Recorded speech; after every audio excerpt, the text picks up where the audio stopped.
I shared more in my experience and my take on Rwanda's forgiveness story on my blog, so you can check that out on my Twitter, at Ange Kagame.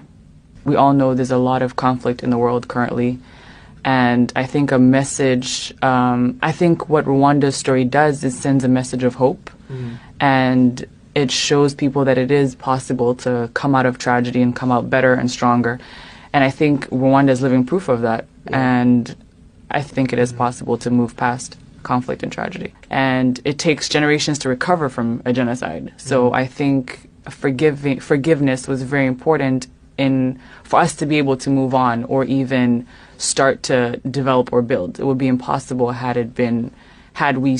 if everyone was still, I guess, holding on to the past.